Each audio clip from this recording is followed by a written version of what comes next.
right, good morning, everybody. Or good afternoon to Robert William Griffith, and I am H.O. Both of you guys are well into your evening. And today we've got Ricky from 2-Bit Da Vinci and Good Company here with us. Our main topic is going to be the Ford F-150 Lightning, and then of course we'll get into all the Musk-Co and other EV and green living topics as the day goes on. How's it going, Kacey? It's going pretty well. Good evening, Anders. And so... Sweden, nice. Yes. And Zachary P is here. Greetings. All right, so IMHO got us started early. He was talking about the F-150 crew cab 4x4, but how would you like to jump into this? You were actually there in the truck with the engineers. Yeah, so it was really random, and it was in the middle of another trip I had, so it was really hectic, and I was about to say no, and my wife was like, "Are you crazy? We got to do this. It's too cool not to." So yeah, we flew out to Detroit and drove to their Michigan proving grounds.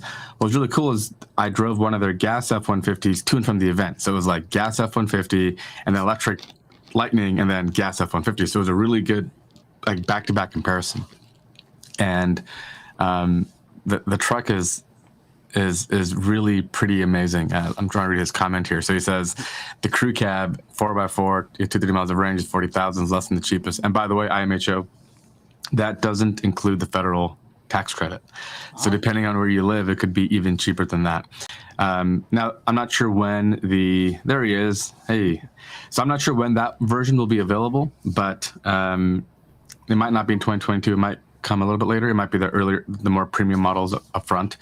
But there's a lot of parts to this equation. It's not just the upfront cost. There's very little in the way of maintenance after that. Charging at home for most people is going to be way cheaper than gas. I think gas prices have been kind of shooting up around the country, and it's like, well, welcome to what we pay in California on a Tuesday, like every Tuesday. It's just always expensive. And I think going forward, gas prices are going to get increasingly volatile as like the demand and supply structures kind of go out of imbalance and stuff. So when you think about the entire life cycle, not just buying it, but like how does the full year of owning it, how does that look and everything else? It is a really compelling truck. It really is. And Ford, I think the number one thing that shocked me was that price point, which is good. Yeah. So the upfront cost is surprising that they got it to that level, which is amazing, and it's fantastic. It's phenomenal. But the total cost of ownership, if you look at EVs versus gas vehicles in general, it's always going to be a lot lower. Just like you said, for all the reasons you just said, gas prices, instabilities there. You don't have the same general maintenance, oil changes, and all that. So, especially for all the truck buyers that want a truck because they want to, they're going to do different stuff with it and just have a work, a truck. Maintenance is a big issue that, they're going to be, it's kind of almost a no-brainer at this point. It's like, do you want to get another gas truck, or are you going to get a electric truck that can do all the things even better than what the gas truck is doing? Yeah, I was most impressed for me as a multiple EV owner when they announced the two things that caught my attention the most were the vehicle to home and that ginormous power frunk. What caught your eye, Ricky, when they were introducing it to you? Yeah, the power frunk was really fantastic. I'm not sure how tall the Rivian is, the R1T, compared to this, but the F-150 is a really tall vehicle. And if they had a typical frunk where you have like it's a tub and you're reaching into it, I'd barely be able to use it, and my wife wouldn't even be able to reach it without like a step stool. Yeah. So to my mind, that would have been a tough sell. Hey, Stephanie. But what they did here was so cool is they have the entire front open, and it feels like a trunk.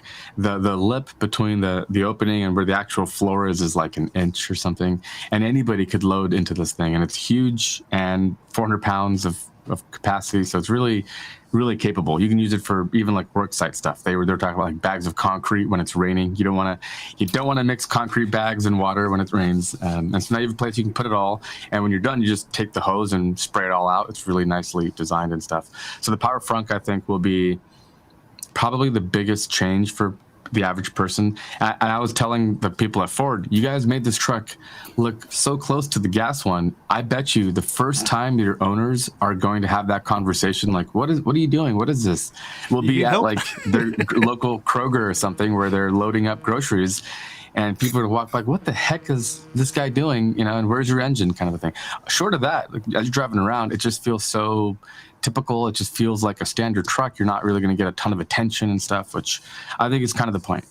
So I think you're right. There's a large number of people that are going to be turned off by like the Tesla Cybertruck type of thing, where it looks so vastly different than anything you're used to seeing, and that want a vehicle that looks like your regular normal vehicle. And the fact that that looks just like any other standard pickup F-150 pickup truck or F-Series pickup truck, it's just, I mean, it's so familiar to people, you know. And when people are doing a change, a lot of people are afraid of change. The more subtle you can make that change, the more palatable it is for people to obtain it.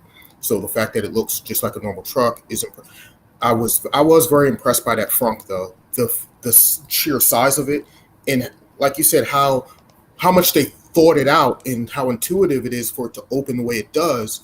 Like you said, for anybody to be able to load it and offload it, I just thought I was very impressed by that, by how they managed that.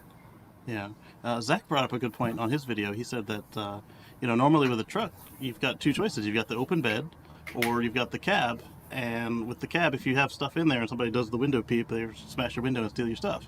But assuming that it doesn't have an override like my Model X does, you can put stuff in the front and it won't draw any attention. And even if you can force it open, at least then it's not something they can see without, making the risk of before they do a B&E.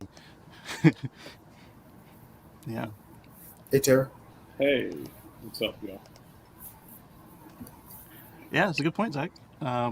All of the outlets was very impressive. Something Tesla's failed. Yeah, exactly. Tesla, like the most you get on the Model X and the Model Y, you get two power points, 12-volt power points, and then all the cars you get 4 USBs. Up to 4 USBs, I should say, because some of the early cars only have 2 USBs. Yeah, to Zach's point, the truck, the entire truck is capable of 9.6 kilowatts of output. And I think with the way they've broken it down is about 2 kilowatts in the front area. So all the outlets in the front, you could run a hair dryer. You could run any kind of utility or tool. You could run, a space heater. 2,000 watts is a lot of power. And then on the back end in the bed, you've got, and there's some inside the cabin as well. So the cabin and the bed is the other 7 kilowatts. You could support all of it at the same time. Like we were talking about before, you could bring a little mini fridge. Forget a bag of ice and a cooler. You could bring a refrigerator if you wanted and just power it. It's pretty cool stuff. That'd actually be really cool. You get like if you're a fisherman or something, you put a small chest freezer in there, and you put the ice, and you put your catch in there at the end of the day. Oh man! And then the amount of power you get, was it 9.4 or 9.1 kilowatt? 9.6, I think, is their number. Yeah. Yes. Oof. At 240. But one of the things that they were really talking about, and I think that'll make the difference, is that the things that you'll be able to do. Like we had a good time. Everybody's thinking about tailgates. So Yes. Like you think about going to a college tailgate or a football tailgate, and now you have brought your own power source. You don't need to bring the big diesel generator that sits in the back of the truck. I just think that needs to be a commercial. Yeah. In my opinion, that's it. I also think like a food truck, because right now you get so many food trucks running them diesel generators, gas generators, making all that noise and making the food smell bad. If you pull the trailer with the F-150 to the site, and then you plug the thing into the tailgate, and then you power your whole truck from the truck, it would be awesome. So something I want to point out, that Terry, he actually is one of the few people who has been in both the Cybertruck and the F-150 Lightning. How was that experience for you? It's actually interesting. There are tons of similarities, but then there are tons of differences as well. I think that just starting with the sheer Spartanness of the Cybertruck. I mean, literally getting in a vehicle that is literally as Spartan as you could imagine with the yoke steering wheel. It's very different from being in the F-150, which has it's marketed and in my opinion, I think was manufactured for a totally different consumer.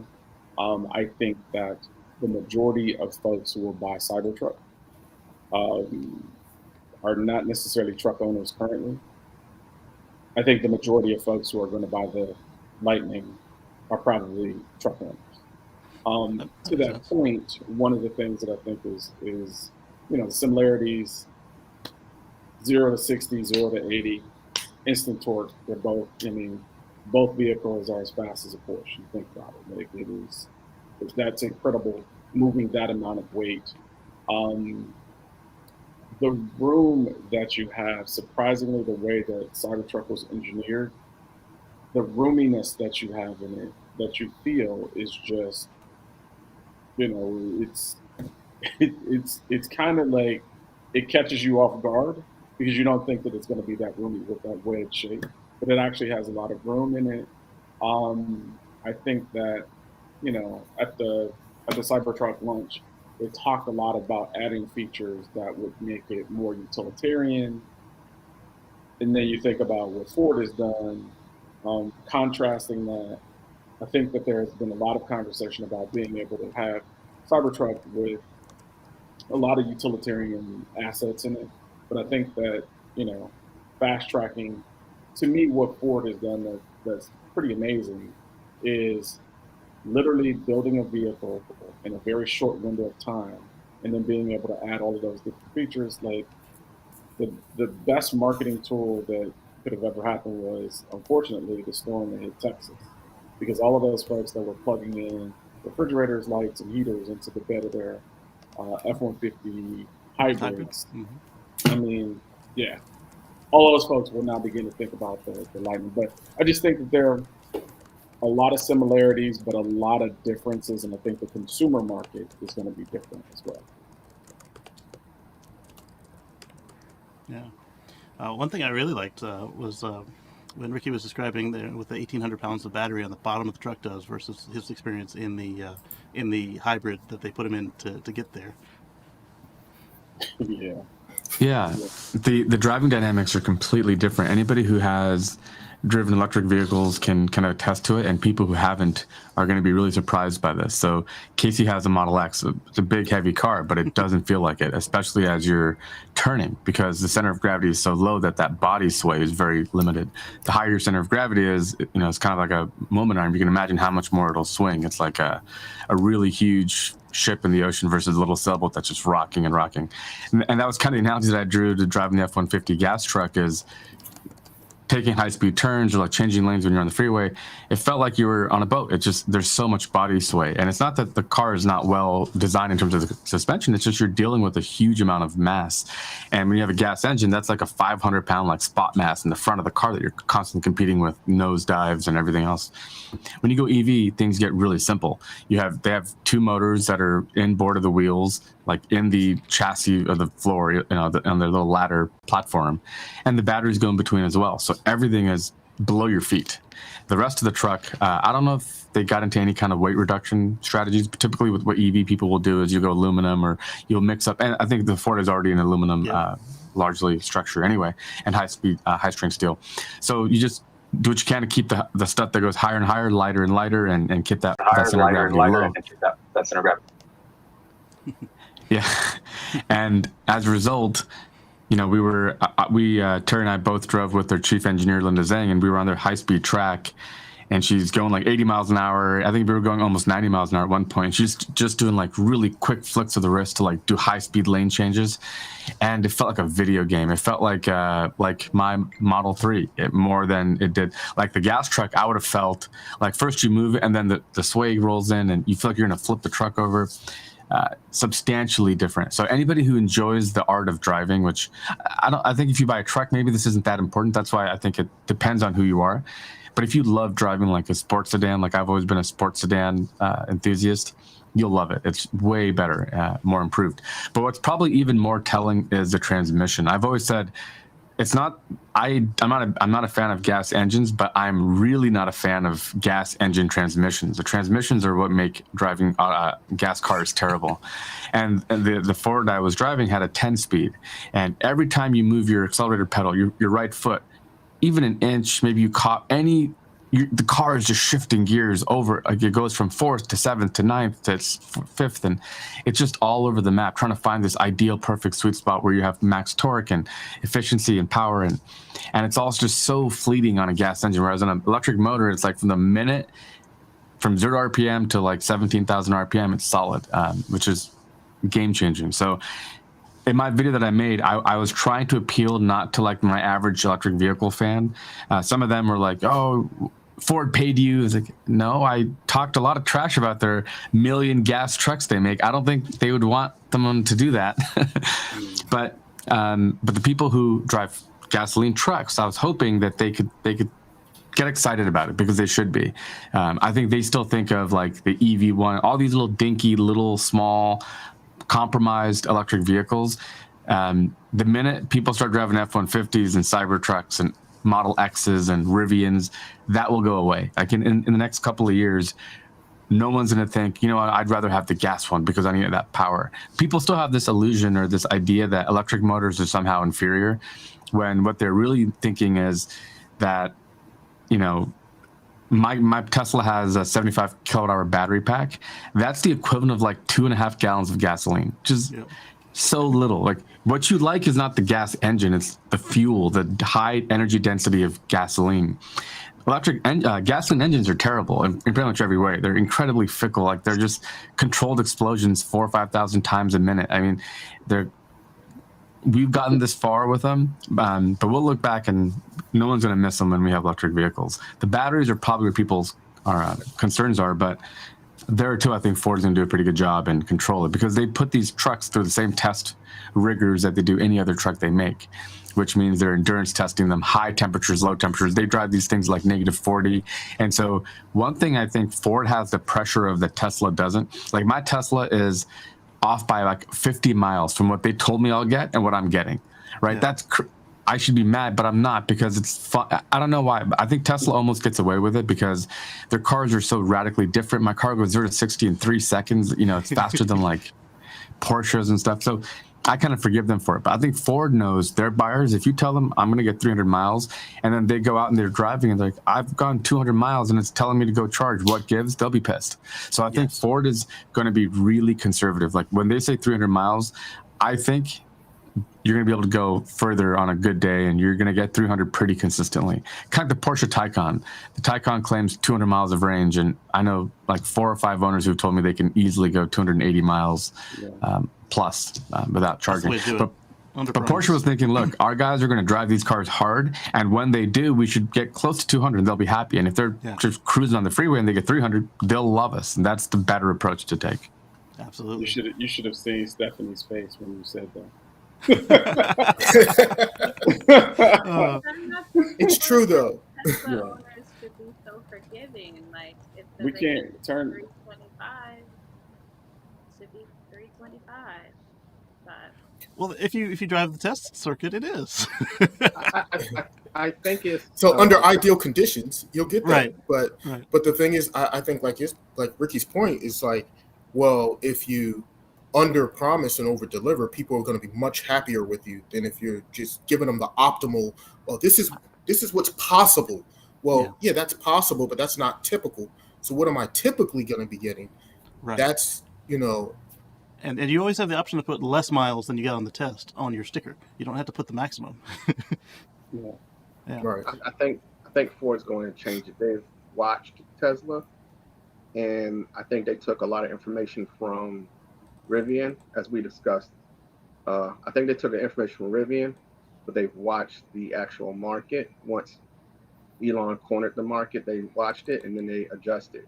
They put out the Mach-E and then they adjusted from that, especially after our friend Sergio done so much with it. So they actually took his data and then they adjusted. I think from what I've seen and just what I've contacted, because the dealership recently contacted me and I rattled off like tons of information that they were explained right off the way. We got several questions answered off the top.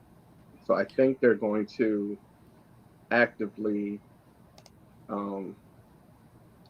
counter a lot of those. For them to actually project higher or give you undergrowths, I think that's their plan against Tesla as far as buyership. Because they know they got the name. And again, they know found on road dead is a common acronym. Like they already know what Ford means in cars, in car circles. So I think they're planning to undershoot so that they You'd can be surprised, overshoot. Dan. They don't really know that. I'll tell you Really? that. Yeah, yeah. Well, it's Actually, going to come. the Really? That's acronym caught a lot of folks by surprise, which I was shocked by. But Oh yes, wow, they never heard it. really? Really? I told That's, you. I But mean, if you live in that bubble, Yeah, if you live in the bubble where all you're talking about is how great it is, yeah, I can tell you that it caught a lot of folks by I guess surprise. I can understand that. Now, one of the things that does concern me about the Ford and that I'm wondering how they're going to handle is actually the car dealerships, their yes. I got their that. dealership model. Because, like, my neighbor across the street just bought a Ram 1500 TRX.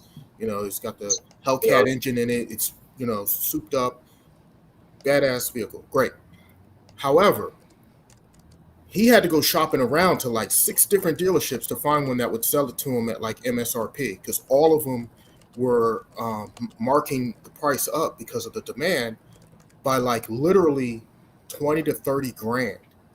They were adding extra onto the price of the car everywhere he looked. He eventually found one, but he had to go like way out of his way in another state to go get it, to save himself like 30 grand. I, And that's just to buy it at the MSRP. It's not even like he was getting some special super duper deal. It was just they were just selling it to him at the suggested price. Now I'm curious because I think it's going to be a very high demand for the Lightning. I'm curious how Ford's going to handle that. The price gouging that dealerships will do. Some of them when they realize how high the demand is for the vehicle versus production. If production can't keep up with the demand, which initially I don't think it will, how they're going to handle that. I think it's twofold. I think they've learned their lesson with the Mach-E, and I think they're using the sale that they did with the Mach-E to hand over to the dealerships. And even they're getting the ultimate. I think at this point, Ford is willing to cut ties with dealerships that are not willing to play, and then work with the dealerships that are willing to play and do it appropriately. Because so quick, I called them back Saturday. I got a call from the dealership Saturday, and when I did the reservations, because I was like, what the hell? It's Ford. Like, I mean, like, why not? It's simple. They should have their stuff together after their Mach-E, whatever.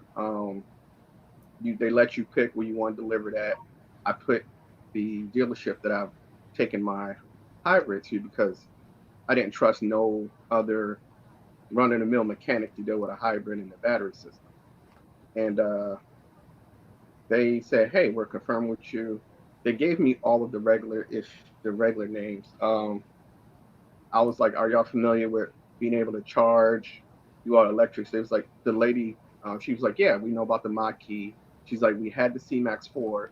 And she was like, so this is not our first entry into the electric. And I was like, oh, okay, you're trying to school me like I don't know. But she sat there and she was like, yeah, we have the Maxi. We know the Mach-E is out. And I'm like, okay, most dealerships wouldn't be familiar with the Mach-E from what we know of, because they're always trying to upsell you on something. She said every dealership's going to be notified of the same things. The charger, she says, for their dealership franchise, every charger is in a location on the site unlocked, so you can charge there 24/7. And then I was like, is it going to be repaired? It's going to be fixed. These little nuances that we've already talked about. She's like, yes, it's going to be operational. It's going to be always there whether we're here or not. She was like, configuration for the order bank is going to be open, which I already knew. She said the pickup process is going to be easier. She's like, the service center where I'm at, the one I take it to, I took my hybrid to, they are the central location for when a vehicle goes bad. So if the dealership has the limit law, get that. And Ford has to take it back, there's a dealership that takes it back and hands a new car. So they're the central hub for 3 or 4 states in the Southeast region down here. So they're well prepared, but she was willing to listen to see. I'm like, what are your outliers? What are you going to do for that? I think Ford's in a position to be able to do this right, and depending on the dealership, they might be able to do it right because they're aware of what Elon's done with the direct sales model, and they know that's affecting their sales. So in order for them to make everybody happy, I think the corporation is working with some of the dealerships, bringing it together. From what I've seen so far, and I also got my contact's personal number for direct line. So that's so Ricky, what do you think about how Ford's going to handle the possible price fluctuations with the high demand and everything? I think Ford should be, like I said, coming off Hi, the Ricky. Mach-E, I think Ford should be producing them in mass. But again, I'll call back to my point of contact and just see what she says, because she's relaying stuff like she's knowing these questions are coming. Like the person who's working my delivery, she's answering questions as fast as I give it. Hey, Dan. Omar was talking to Ricky on that one. Oh, sorry. No, it's okay. Hey, okay. So, if you guys remember, there was a story about Cadillac is going to make all electric vehicles, and there are people whose livelihood they have a Cadillac dealership and they've had it in their family. That's how these companies work. Like they basically get passed down by family because it's incredibly non-competitive. You can't open another one. There's like it's one of the anytime when you don't have a free market, there's like overly like kind of like this crony capitalism. The services are always terrible. That's like a fundamental nature of government and humanity. But so Cadillac dealers were told, hey, we're going to make all electric vehicles pretty soon. What do you think about that? And they were not happy. Like, what are you talking about? We're going to lose 40% revenue on maintenance. We're selling these things, these 50 or 60-year-old people who don't even have a clue what any of this means will have to be retrained on how to sell it. And they were not pleased. And Cadillac knew this. So what they ended up doing was buying out dealership networks. They were like, what if we give you a parachute, we buy you out and you go on your way, or you sell electric Cadillacs? Those are your options. So I'm actually a little bit more pessimistic. I think the dealership is a major stumbling block. In fact, I think the fact that Ford and General Motors have dealership networks is their greatest problem. And companies like Rivian and Tesla, who have no such prior baggage, don't have to worry about this. People buying these new modern things are people of the Amazon age who go online and expect, I want to buy a truck. Kacey bought a Model X. I want one. And he paid this. I'll pay that. That's it. And like, for me, honestly, I don't know how I would go back to a dealership again. I mean, the thought of sitting there for an hour and drinking crummy coffee and dealing with these jokers, like it would be tough for me because I'm not a patient person for that. Yeah. I've walked away from cars I wanted because the car salesman irritated me so much. And, I'm an engineer and I'm a gearhead. Like, odds are I probably know more about this car than you do. So when you blatantly lie to me, at some point it's enough and I have to go. There's a lot of challenges here for Ford on this front. And part of me was thinking, why don't they do like an offshoot brand? Like, Toyota had Scion. What am I thinking of? Saturn back in the days for General Motors. Why not do like an offshoot where you cut these guys out of the equation entirely, let them keep doing what they do, and you build these new cool Mach-E F-150 models under this new umbrella, and you go direct to consumer? Because otherwise it's not a fair fight against Tesla, especially when here in San Diego, the Mach-E was marked up about $10,000. I had a friend who bought one and he haggled and negotiated over 2 days, and he haggled this guy down to $5,000 over MSRP. And he was so excited about that. He loves his Mach-E, but I can tell you he didn't love that experience, not compared to my Tesla, which was like 15 minutes of clicking online. And then it did take 2 months. I'll give you that. But the delivery day was like, here's your new car. Isn't it amazing? All right, just need 2 things. Do you need any help understanding how it works? Have fun. That was the experience. I can't go. I mean, it's hard to go back from that. And Rivian has that. And the Cybertruck has that. And Lucid. So, yep. And Lucid will have that. So on the truck front, you got these guys. So I think the dealership network is going to be the biggest challenge possibly for Ford. I can agree to when they're trying to mark up. I think Ford's biggest hurdle on that issue is educating their dealerships, because I've told people before, we're always going to get into accidents, and as people adjust to that instant torque, we're going to hit a lot more barriers. We're going to hit a lot more rails than other people. So your service departments are still going to need to repair those vehicles. So like I said, my hybrid, I didn't take it to no one else but the dealership because I didn't trust any other shop with a hybrid particularly. And of course, we all know the issues with Tesla not being able to fix a certain part or not having an outside third-party system to fix things. So I think it's going to be a hybrid, funny word to use, but it's going to be a mixture of both processes in order for it to stay competitive. Because at some point in time, Well, that's what Polestar's doing. They're doing they're doing the Amazon style deliveries like everybody else, but they still have a service hub that you just don't go get your car there. Yeah.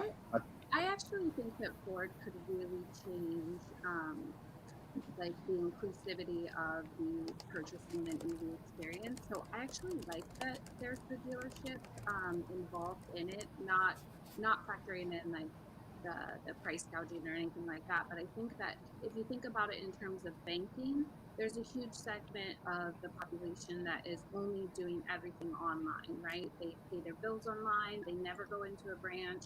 They've figured out how to do everything online, and they have zero need to go in.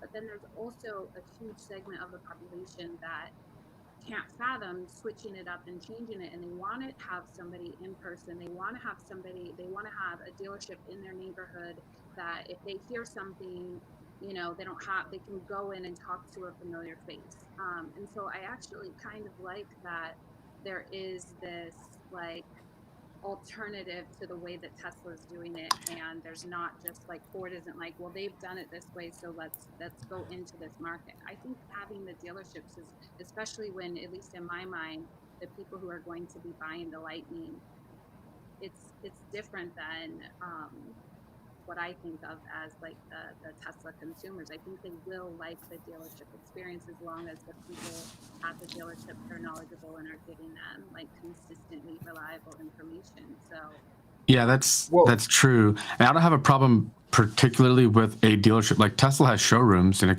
you can go into a room and check out the cars, and they'll show it to you. And if you want to buy it, they just walk you through the process of buying it online like you would at home. When you go into a Ford dealership, that has nothing to do with the Ford Motor Company. That is another company, right? They license the right to sell you this car. It's like having a middleman in every transaction. Imagine going on Amazon and going, "Hey, I want to buy this PlayStation," and then going and buying on eBay because some joker's bought it and is scalping it. That's what a dealership is, right? It's a middleman for the purposes of making money. So you're now, when you buy a Ford car or any dealership car, you're buying a car that makes the manufacturer money and then this middleman, right? So you're paying more than you need to for a car to begin with. I mean, it's kind of a jobs program. There's a lot of other like ancillary benefits and stuff that go along with it. And the dealerships will tell you we're the greatest source of revenue for any state. Well, so would Ford if they just sold directly to you and gave the tax money to the government. It'd be the same thing. Whoever sells cars, it's a huge purchase. The average sales tax probably in California on a car is like $4,000. So of course it's a huge, but just because you're not collecting it doesn't mean it won't get collected. You're still going to sell cars. We don't need to have middlemen. I think the future is going to have less middlemen, right? We're going to have more directness in commerce. Like there's historically always been a need for middlemen. It's kind of like, you don't know this, so we're going to buy from this person because you don't know how to translate that transaction, and then we'll bring it to you more customer facing, and then you'll deal with us and we'll mark it up.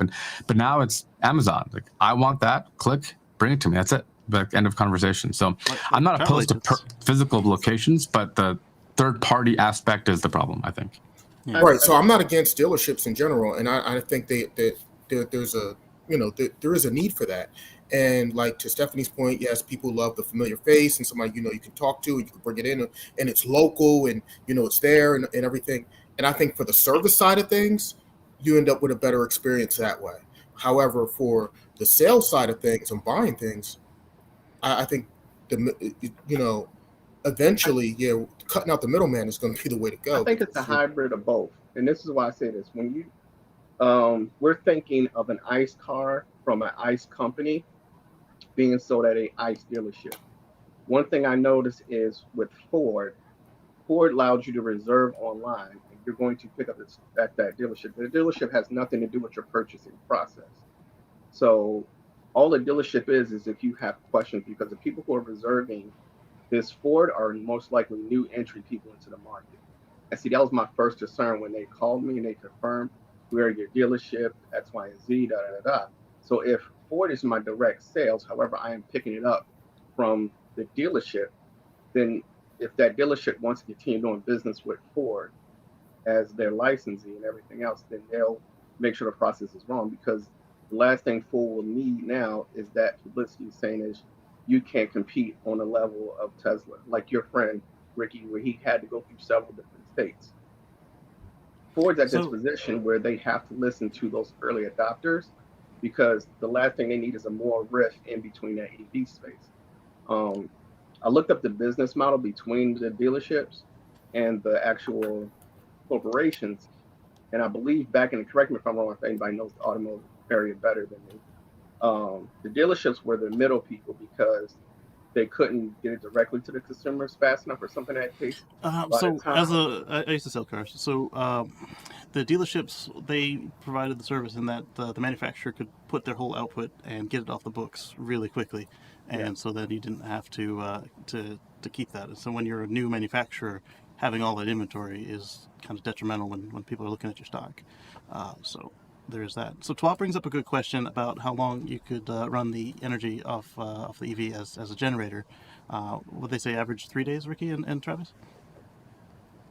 Yeah, so the quick answer is that if you're running normal household usage, it's about 3 days.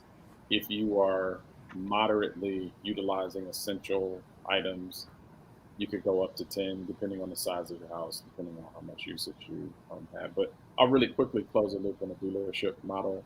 They did speak about the fact that they were training dealerships and how they were going to deal with that. And I mean, I think that as an OEM, they have to really understand that the dealership model is antiquated, is probably a generous term. But I mean, I think that as you think about all other folks that are coming to market, folks are utilizing a digital sales model that I think moving forward we will be dealing with. But, and I'll just close with this, we won't be dealing with that.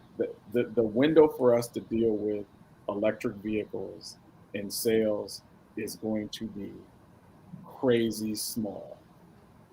Like, it's going to be a very short run. So that's why I don't really worry about it, because we are, all I'm going to say is bread box. Yes, the bread box. so Don brings up a good point. He says the power station's included with the Platinum. Is the installation of the power station also included, or is that up in the air, or are they assuming that, because his next part is, he says that when the buyers hear about the cost of including the power station and a transfer switch to use, they'll be disappointed, because the power station's probably like $500, and then who knows how much the electrician will charge. Ricky? Yeah, it's a good point. It's something that is we don't really fully understand, and I think the electrician's costs are going to vary based on where you live. I'm sure it'll cost twice as much here in California for whatever reason as anywhere else. But I will say, I think people who are buying this, I think, are going to think about the backup utility aspect of it, and I would remind them, depending on how the Mach-E does and stuff, like, you're going to have a federal credit involved. And based on what Biden's thinking, it might even be like an instant credit. Terry, what's that? Dawood joined as a member. Thanking him. Oh, great. Thank you, Dawood, for doing that. Yes. So, maybe Terry can talk about this, but maybe even an instant credit in the future. So when you buy this truck, there's some incentive money built in. And I would say one of the greatest things you can reinvest that into would be this infrastructure to provide backup power for your house. Because the next time something happens and you can power your house and your neighbors can't, you're going to be really appreciative. And I think hopefully this will become a more common thing. And it's because it's a very cost-effective way. Even if let's say it costs $1,000 and the labor is $800, even if it costs like $1,800, a power wall, which is a tenth of the capacity, costs $13,000 installed. And now you can't even get it without solar. So we're talking maybe $20,000. So, good deal still. But there is hopefully Ford has a network of installers and electricians. You'd hate to have horror stories from some person who found a guy on Craigslist and did a bad job. So hopefully that it's handled well. But I think they are thinking about the end user experience, because like Terry, I think they mentioned they're going to have packages to install the chargers. They want to make this easy. They understand their previous buyers and how they think, and they want it to be just plug and play. Like there should be no learning curve. So they might take care of that. Yeah, Stephanie had a recent experience with EV chargers. They do you care to speak to that? It was a little more complicated than it needed to be, right? Yeah, I mean, I feel like I'm a pretty adept researcher online, but I was looking online and trying to see like which charger would work for the Tesla that I ordered, and ended up ordering one that was on back order and was more expensive than just buying the one from Tesla.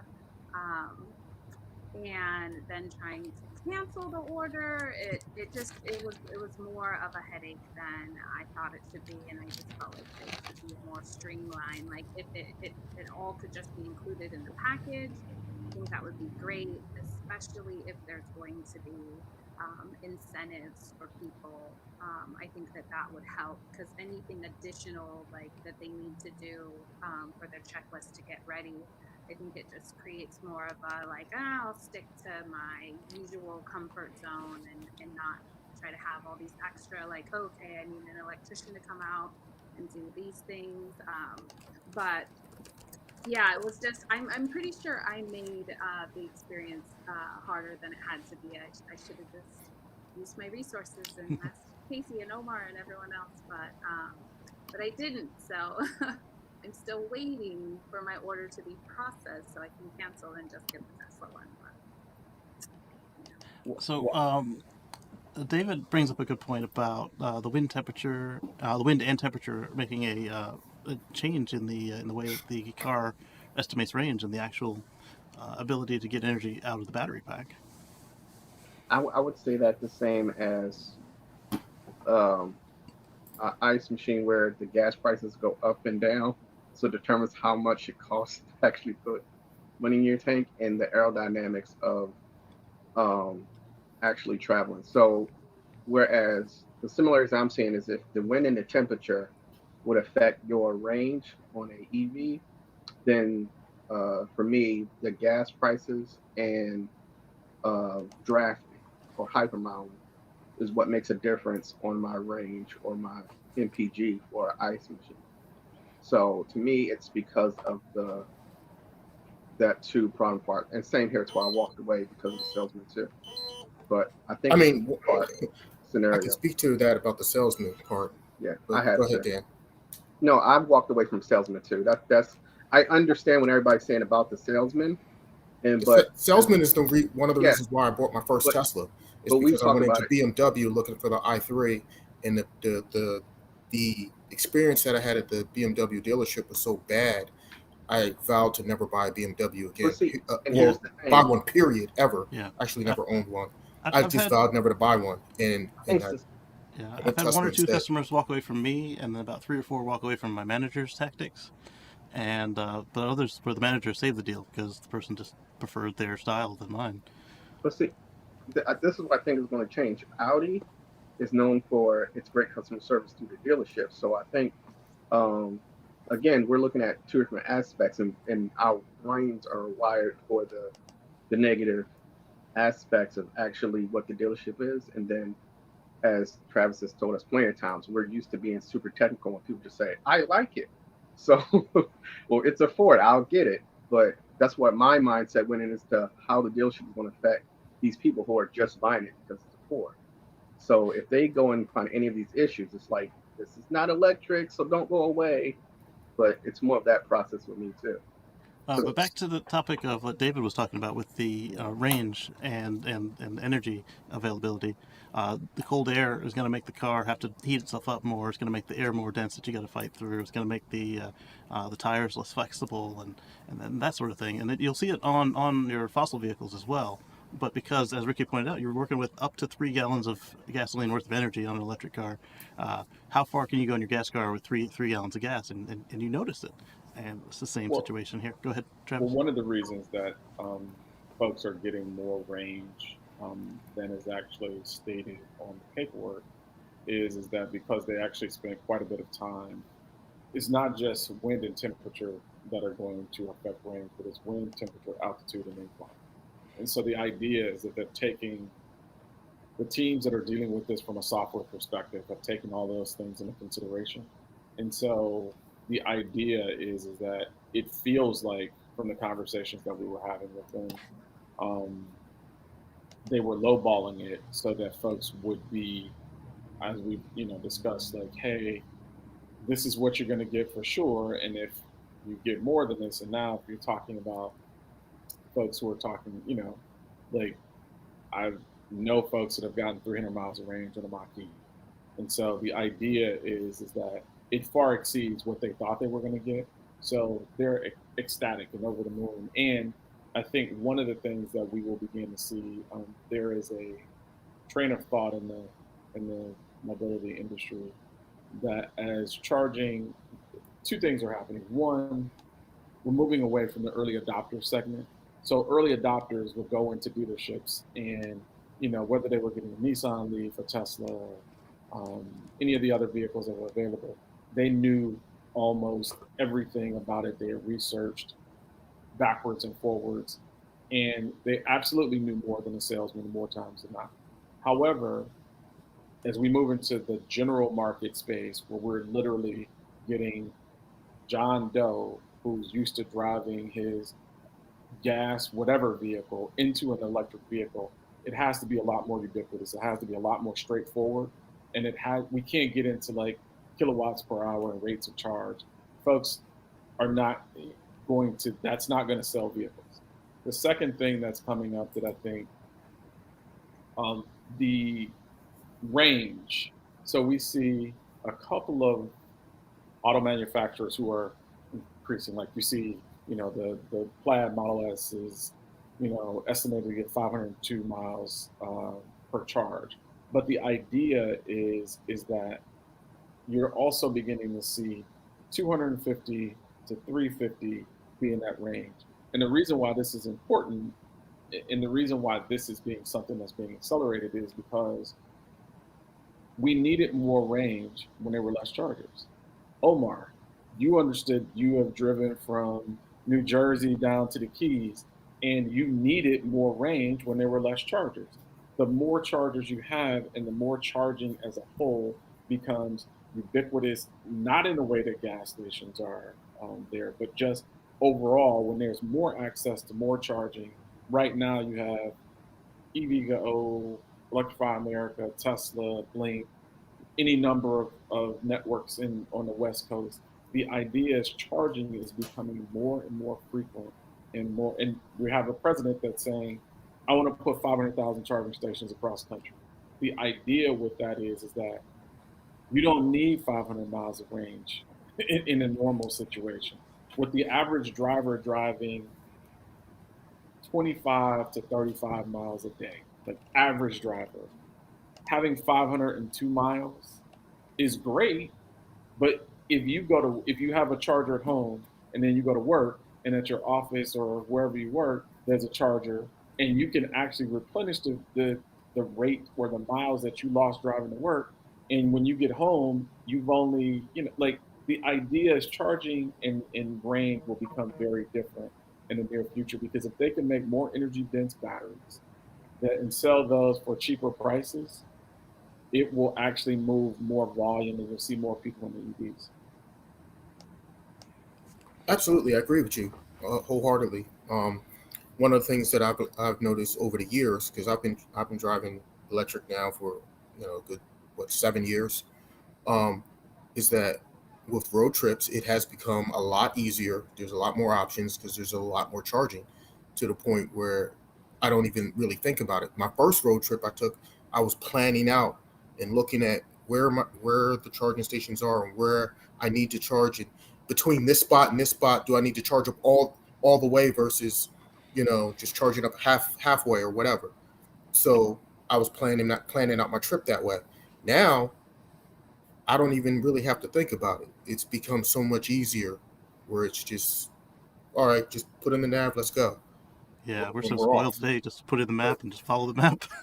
But but to Terry's point, as charging becomes more ubiquitous and more available, like gas stations are today, you know, um, it becomes more of a non-factor. I'm sure when gas cars first came out and when they started first, they had the same type of discussions. Well, where are you going to refuel at? Where are you going to get I could just when get you oats run out? at the general store. Yeah, Right. Horse you tax. know, my horse can just stop on the side of the road and eat some grass or whatever. How are But you going to where are find a you going? drugstore that's got gasoline? How are you going to? Yeah, exactly. So Yeah. and now because we've been driving gas cars for over 100 years. Yeah, there's gas stations everywhere. So eventually that's the same thing's going to happen with electric. I think another key thing is that what Purcell, our friend Purcell mentioned, is that having a gas station, now a convenience store more so, like Wawa, that's having both fuel sources, in this case, fuel sources. So if you're going to get gas, then you're going to get electricity at the same point. So I think in that way, you'll have if a lot more gas stations or corporations that are gas stations, QT, Cheats, Racetrack, once they understand that fuel is fuel, then they will become more ubiquitous because we've already seen places that are having both gas stations and chargers within the same area. And we're So I starting to think see it's that. going to be Like that way. Wawa here just put in a station that I call the gasless Exactly. station. It's in Vienna, Virginia. It doesn't have any fuel pumps at all. It's just Tesla superchargers and a convenience store. Yeah. So Don is bringing up a point about he sees that Tesla is trying to reduce the cost of EVs to help to spread the future of EVs. And I read an article this morning about I think it was on The Drive about how Ford is trying to keep the price of this F-150 down low, and how much stuff is actually standard on the car. And like they were going through with one of the designers, and they were showing how everything is basically standard. There aren't very many, like the base vehicle is very compelling. Sure, it has a slightly smaller screen, but it doesn't have crank windows, it doesn't have steel wheels. It's well, they didn't say necessarily it doesn't have steel wheels, but it's not a like a typical base model vehicle is usually a punishment mobile, and they went on and on about how it wasn't a punishment mobile. Did they speak to that with you, Terry? Yeah. So when they basically unveiled the price to us, the first question we had was exactly around that. Like, what is that going to look like? For them, basically, it was a situation where they clearly stated, like, you're not losing money on vehicle sales. We have thought about this for quite some time and figured out a way to produce this vehicle to make a profit on every one that's sold right now. The second part about that is really important is this vehicle, although it's being manufactured and we're talking about it for consumer use, the fleet application is just literally limitless with this vehicle. They're already on almost every state, city, federal procurement list. If you begin to think about its applications in state jobs and just think about someone that does parking enforcement. They can have a vehicle that has almost no maintenance, lower energy costs, all of these things, and it's much better than these other vehicles that they've been utilizing. And so the idea is that they wanted to manufacture a vehicle that those folks that were working in these fleet operations would be able to adjust to. And those folks in turn will probably buy this for themselves as well. But at the end of the day, they basically were saying that they knew that they wanted to be cost competitive in the space, and they said that they worked the numbers and they just kept doing like. And I'll tell you, the same thing literally happened at the Cybertruck unveil. I had a literally we were talking right after the unveil with the head of engineering, and he basically said like we kept running the numbers and kept running the numbers and kept running the numbers, and it was moments before Elon walked on stage before they really were just like, yes, settled on what those numbers were going to be. Because they were even a little astonished that, like, damn, we can make this work at this number. But, it was just like, hey, like, and so the idea is when you think about the fact that, electric vehicles have a lot less moving parts, it totally makes sense. Absolutely. And then to the point about the fleets, one of our friends, she is, part of an agency that needs gun racks because they work with wild animals in their trucks, and something like this would have the room for that. And then, like you said, after they get off of work, they've had such a good experience with this vehicle. What are they going to buy? The same one they use at work. We've seen it time and time again with the police and taxis, and like this thing is rock solid. I'm going to get that to put my family in. There are people who buy the old police cars and taxi cars. Yes, there are. They know that they look plain and they have the horsepower and they're tough enough, or tough no less, to actually. I know police officers who've gone to the auctions and bought old police cars. Awesome. Yeah. For themselves because, well, it's what they're used to driving, right? It's what they know and what they're used to, and then they're comfortable with that. What it feels like. Exactly. So, Terry, Don brings up a good point. Do you think that Elon or Tesla will change the specs or features of the Cybertruck now that Ford has announced the Lightning Power Frunk? Maybe. And I want to start before tossing it over to you. Is that I want to say that we've seen that Elon can get really petty with any sort of competition, like with Lucid. Oh, we're 0.1 second faster, and Elon's all right, we're 3 seconds faster. And what do you think about that? Yeah, I think that he's had that relationship with a few folks. But if you look at how this relationship between Farley and Elon has been, it's like they have this bromance going on. Elon was very gracious and congratulating Ford, and Ford has been kind of gracious and and this is one of the things that I will say when you actually have conversations with the Tesla executive team.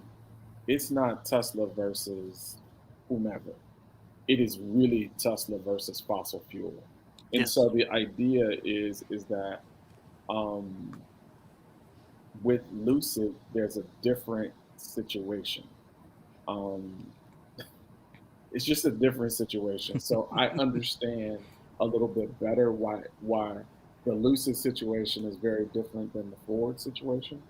I'll just say that if you are a former Tesla employee and you go off and do your own thing, it just feels different than having other legacy auto manufacturers being pushed to electrification. And so one's a mission and the other's a competition. Yeah. Well, yeah. I mean, I think it's even beyond that. I just they have some unwritten rules at Tesla in terms. Don't come at me, bro. And when you leave, or if you leave, there are some things that they have in place as well. But the idea is that, there are some startups that are doing really well. If you think about what Lucid is bringing to market, I think that, there's a space. They also have part of their master plan to manufacture $20,000 to $25,000 vehicles as well, using that revenue from those luxury lines to be able to do so. But the idea is that, and I say this quite frequently, the way that we think about brands is not going to matter in a very short window of time, so it doesn't matter. Bread boxes. Yeah. So Dawood asked about how long will the infrastructure build out take? Will we need to transition to EVs from gas more purposely than transition from horse to gas? Yes. And I'm curious if it'll be faster than the transition from horse to gas too. I think it will be. I think it will be faster because of one of the big differences is the infrastructure build out is going to be quicker because electricity is literally everywhere. Every building has electricity running to it. Like everywhere, anywhere, there's some sort of source of electricity. So the build out of infrastructure is going to be way quicker than the actual build out of infrastructure for gas stations. I think the build out's going to happen on two reasons. It's going to be the knowledge of where they're being built. Like once you tell somebody there are chargers, and once they start noticing chargers, they're gonna be like, oh, they are everywhere. People are not looking for them right now because you can see a gas station, big signs, buy gas here, it's $3.99. You're like, why is it so high? But I need some. So it's there. But once you start picking off these chargers, they're like, oh, they're there. I know where 4 are within less than a 50-mile range of where I am right now, and I am 15 miles away from the closest charger. So I run the numbers. I can take a 100-mile range car and maybe get back and forth and now have to charge. At the same time, I've had that conversation with somebody at the DMV, and they were like, yeah, I noticed that charger right there, but they only noticed it because they were in traffic. So as far as notice where your charger infrastructure is, you have to adopt that gas station method of like a light sign going here, here, and then you'll be able to charge it. There are some places, Tanger outlets here in Georgia, that they have free charging stations just so you can shop there because they know you're trying to save money, spend some of it with us. And So Eddie has a lot of experience with public charging. so, yeah. There's So one downtown. what do you want to speak to There's on one the? downtown. What do you want to speak to on the? Oh, you're actually still. I do have one question though. Yeah. In regards to HVAC, does the HVAC, heating and air conditioning, does it affect EVs more so than ICE? I wouldn't say more so. The Uh, mute you while I talk. The AC isn't as bad as the heat because the heat is on most EVs is not from a heat pump. It's from resistive heater, which is just raw electricity running through, and so it's like opening a hole in your battery basically, and all the electrons are falling out. But whereas the AC is just a smaller version of your drive motor, so you can still see it, but it's a much less of an effect. And on the gas car, it's a load on your engine, so. But I want to go back to the infrastructure question really quickly. Yeah. So, I mean, we're in the midst of the reason that Biden was in Dearborn was to talk about his infrastructure plan. So the idea is that he, understanding that we have to do something transformative. The idea is that if you invest $174 billion into an infrastructure package that includes EV charging, the idea is that that's going to move the needle. In addition to that, you have public-private partnerships. So right now, charging networks aren't generating profits, but obviously with subsidized entities and initiatives, they absolutely would if the government is paying for the infrastructure, and all they have to do is maintain and operate it. So then now they become the largest part of what they are basically spending revenue is on software and manpower, which is very limited.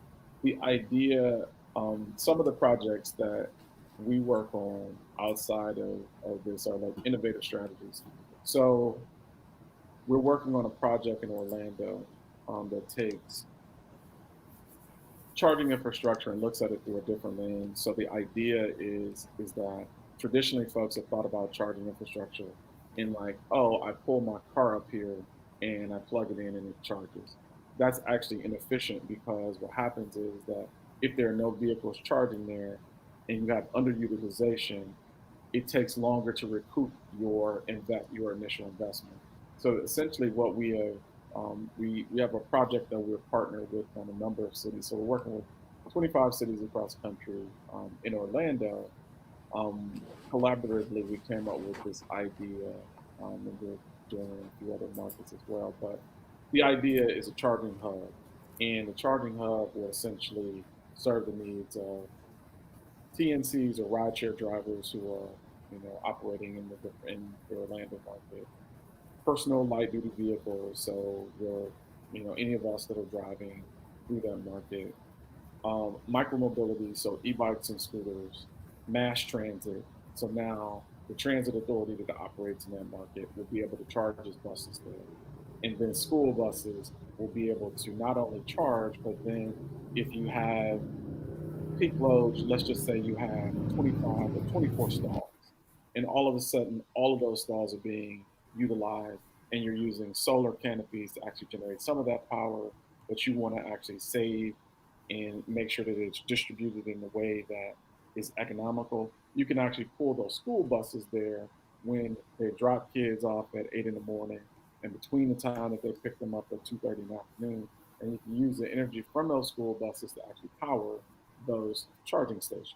And so the idea is that it really, there's a lot of innovative approaches that it takes to look at how infrastructure is going to be rolled out. And then it's not going to be like, and I'll tell you, Wawa, for example, we talk a lot about Wawa. The reason that Wawa has charging stations is not like altruistic. Like they're like, oh yeah, it's because the president and founder of Wawa lives in Central Florida. He drives a Tesla, and as he was going to visit his stations, he wanted to have a place to charge. In addition to that, the state of Florida used the diesel mitigation funds to actually build charging stations. Oh, And if you have lobbyists there that say, hey, if they make sure that those policymakers are thinking favorably, then guess who gets those chargers? Voila. So the idea is that but I don't think that you'll begin to see Racetrack, Quick Trip, and others really get into the fray of electric vehicle charging like we think that they will. I think the model is going to change.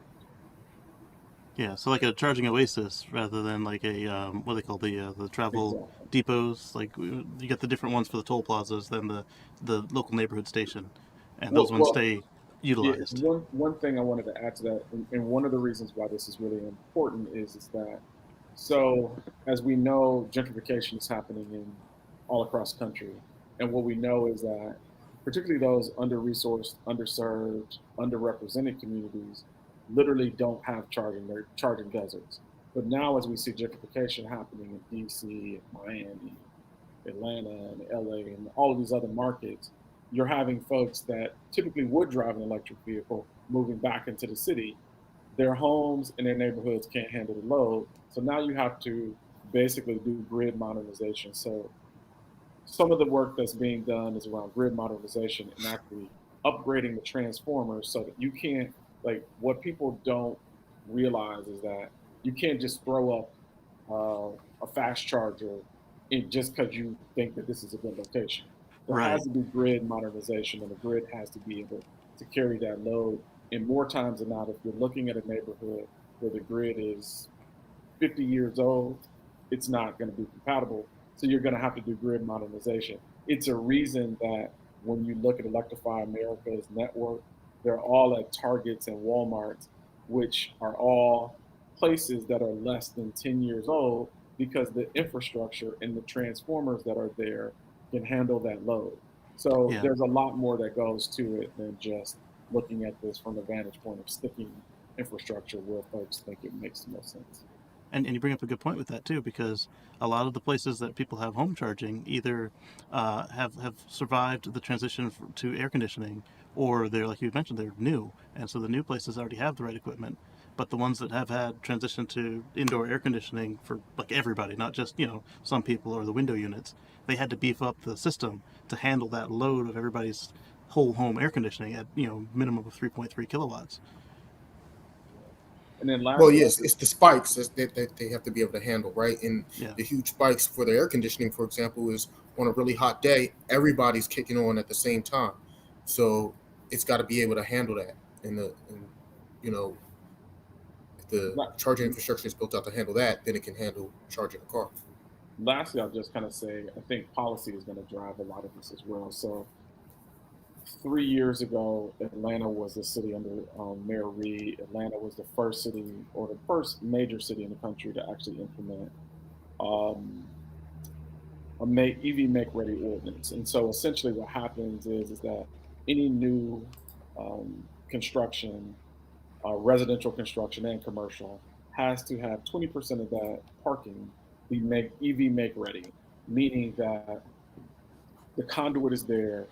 Literally, all they're doing is putting the outlet there. And so essentially, it literally is a tenth of the cost. If you have to go in and put EV infrastructure into existing parking decks, existing buildings and structures, it's 10 times the cost of actually doing it beforehand. And so Atlanta was followed by San Jose, so, the Bay Area.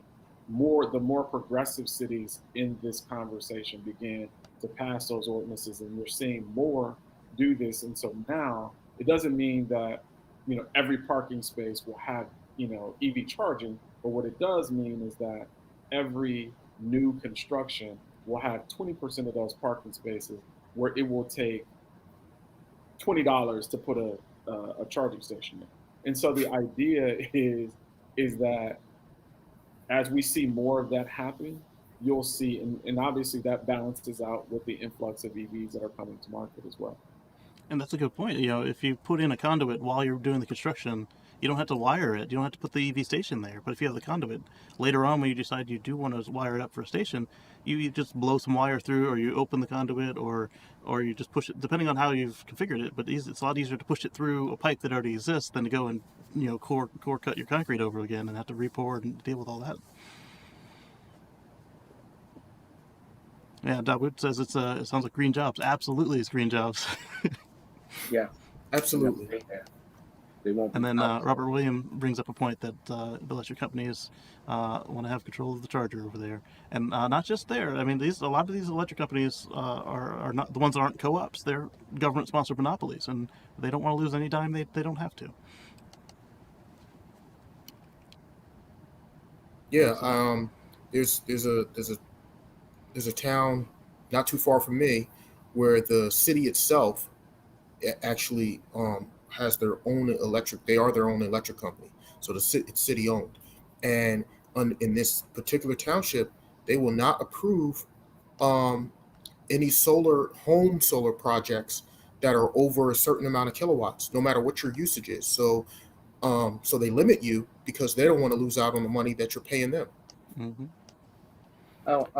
I think part of it should be that we're running into the issue of the dealership being the power company in this case. I think the ability should be going to what can the process be back and forth. I think Arizona, there was a story a while ago about Arizona Power Company, a power company in Arizona buying maybe 1,500 power walls. They bought a substantial amount of power walls off of Tesla. They were going to install them in people's houses. Or, they say, hey, here's a fee, here's knocking off your gas price, or here's knocking off your power price because we want to put this in your house.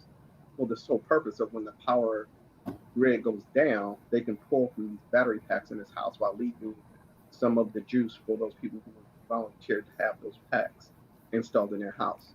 So, like I said, with dealerships, once you change your model from trying to sell to say, hey, we can fix your damaged cars, or we can be there if you can't reach the company for a question, go into a service, a concierge type process, or as a backup, then I think it's going to work easier. I think they're having a problem with seeing it as competition rather than how can we work it together. So I think if somebody can take that Arizona power grid company method and say, here, if you have this, then this is possible. Because I've spoken with somebody who worked for the power company, and he had the same issue as you said, Omar. They charged more, but they charged people more because they're drawing power.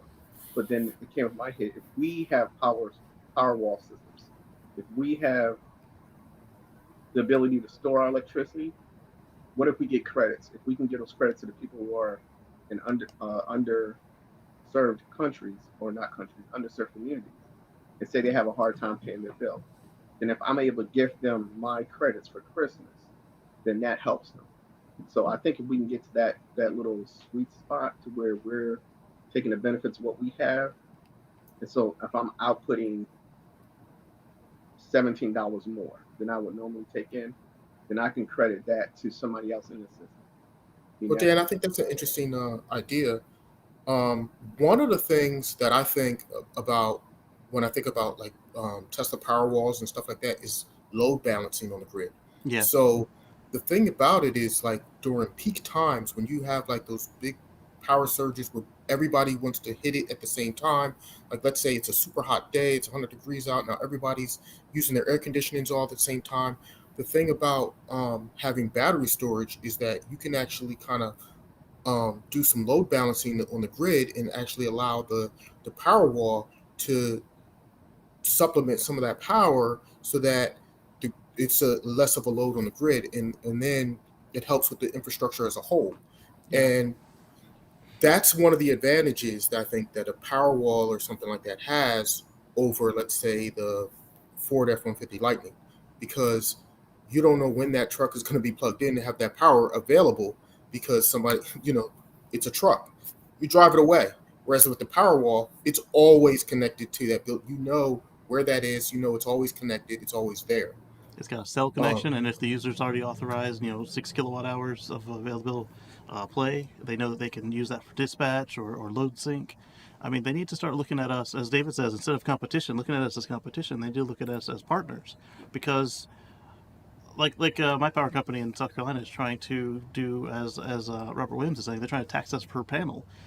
If instead of looking at me as competition, they look at every electron that doesn't go into my house to power my house, it's going to my neighbor's house into their air conditioning. So it doesn't need to leave the neighborhood. And my neighborhood has got maybe 15 houses that have solar. It's not like we're a net output to the grid. It stays within the neighborhood. And as we see in New Jersey and New York and Australia, all these places that do the competition, where they partner up with Tesla to do the virtualized power plants. They see that their equipment costs go down, their stability goes up, their prices go down, and they can still charge the people who aren't hooked up and progressive or able to afford. They can still charge them what they were already charging without. So it's more profit because it doesn't cost them any more to get that extra free power. And instead of trying to knock us out, they could take advantage of the only ones I understand are the nuclear, but they don't have to buy as much coal. They don't have to buy as much natural gas. They don't have to do as much maintenance on their stuff if they rely on treat us like partners. Right, and pretty much set up microgrids that way. Yeah, and the grid is more robust and more reliable and less prone to being able to go down. It's fear. It's basically the fear. I say it's greed. Fear and It is. It's well, you know what it is? It's the greed, and it's them being beholden to their stockholders to the point that they're worried about the right now profit, not the long term. And if they looked at the bigger picture as a whole and looked at it at from the long term perspective, it would make more sense for them to be partners, because that would actually turn out to be a lot better for them. Whereas if they're only looking at right now, right this second, and how much they can get right now, then we are where we're at right now. Exactly. And each of these installations is a 20 to 40-year installation. Most of them are warranted for 20 years or 30 years. And as we saw with the panels that came off the White House after Reagan got in, or Nixon, either way, the Jimmy Carter panels got put on a school, and they were supposed to be replaced back in 2000. And the school that received them, they actually ran a performance test on them, and they were still at 80% of their original rated capacity after over 30 years. And so instead of sending them to get recycled or landfilled, they put them on another building because they'd already paid for the new installation of the new panels to replace those. So they put those original panels on another building to live out the rest of their life. And then they had the new upgraded array put right in place where that original installation stood. So if they all end up being like that, it's going to be phenomenal, and it helps delay all the nuclear plants in this country are over 40 years old, and they get a 20-year license at a time. So it would be in their best interest to allow us to help them with the with their infrastructure costs. David says his system is a Powerwall Plus. That's awesome, David. Yeah, absolutely. Definitely. And then, so Omar, you've also got solar, and how was your experience? So when I went to get solar, we're going back a few years, but when I first went to get it, I found that because of where I live and the regulations, the way they are, they only allow you to purchase up to what your current utilization is. And how they figure out what your utilization is they go by your past 12 months of electric bills. So initially, when I wanted to buy it, I actually waited because I knew looking forward I was getting an electric car and my usage would go up, and then I would only be able to purchase what I was using before having an electric car, and then I would be underpowered for what I would actually be using. So I waited a whole year later after owning an electric car to finally get the solar panels, so that way it would actually reflect my actual usage.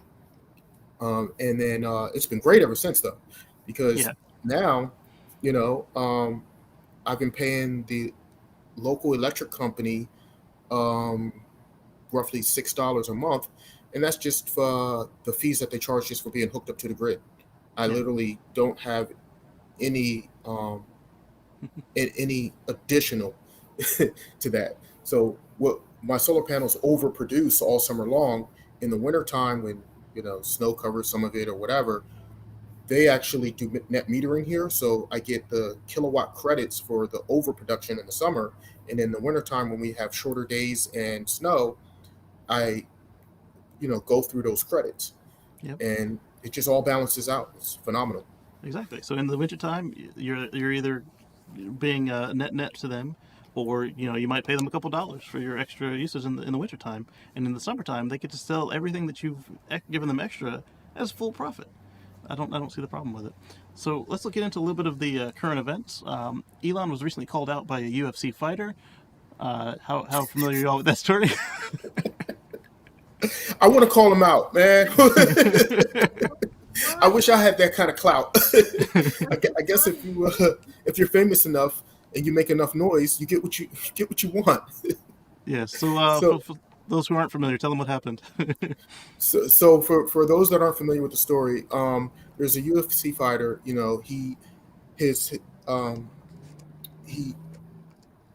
His wife was pregnant. He ordered a Tesla.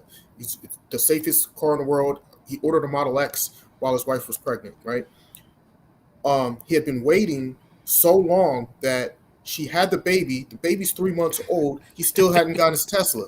And he's like, hey, Elon, he called him out like, yo, where's my Tesla? I've been waiting, 8 months for this vehicle. I ordered it because that was supposed to be the vehicle that my child was going to go home in. And I still don't have it. So, what Tesla did was they gave him a Model Y to use until his Model X comes in, just to make him happy. And It's like, everybody's not getting that treatment, but no. I guess if you garner enough attention, you will. Squeaky wheel and all. Yeah. So, speaking of Model Y, there's rumors of a 400-mile Model Y. You guys are interested in Model Ys. How do you all take on that? Start with Omar, go to Stephanie. That's tough for me. It's tough for me because it's rumor and conjecture.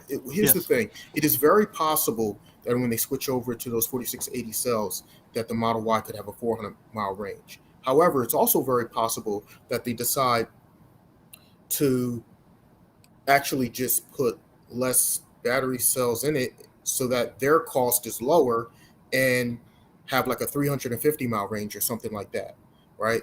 And at the same time, lately, Tesla has been slowly raising their prices. 5 times this week. So since they've been raising the prices on it, it's like, okay, well, by the time that becomes available at the end of this year, or maybe even, early next year, what's the price going to be on that? Like, where are we going to be? And like I said, it's all rumor. Tesla's never officially announced, oh yeah, we're going to do a 400-mile range Model Y. They never said that. So it's kind of like I actually ordered a Model Y, so I'm waiting to get mine. And I thought about canceling my order and waiting and ordering later.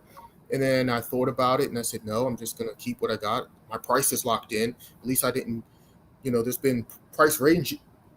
They actually raised the price since I've ordered mine. So I'm locked in at the price that I ordered it at. And I said, I'm just going to take whatever, take mine when it comes. That's it. Yeah. And you, Stephanie? So for me, part of the reason why I was looking at other cars besides the Model Y is because I like free money. I like free stuff. And so I just felt like leaving the federal incentive on the table if I was going to get like the Jag or the Audi. From everything that I'm reading, it looks like Tesla will probably get their rebate back. And so if they do get, if it's $7,500, I mean, if it's going off MSRP, the baseline Model Y would still qualify. They just supposedly. And so for me, I'm like, okay, so even if they range the price a little bit, as long as you get that rebate back, am I going to end up paying the same price for a car that has 325 or 326, whatever it is, and then my neighbor is, can get for the same price that I paid one with 400 range? Like I do definitely feel like, geez, like it's still like, I don't know. It definitely makes me feel like if I could get a Model Y with a 400 range and basically be out about the same amount of money, like if they get the federal rebate back, like why not wait? And I guess in my mind, at least, waiting, as soon as they get it back, that wait list is going to go to 6 months, a year, even more. And so I don't really feel like I want to wait even longer. I'm having my earliest delivery date is June 2nd, and I still feel like that's so far away. And I've been waiting so long just to make the decision on what to get. And so I'm not going to cancel my order. I am going to be, I don't think I can say pissed, but I'm going to be, well, I said it. I'm going to be really upset. Like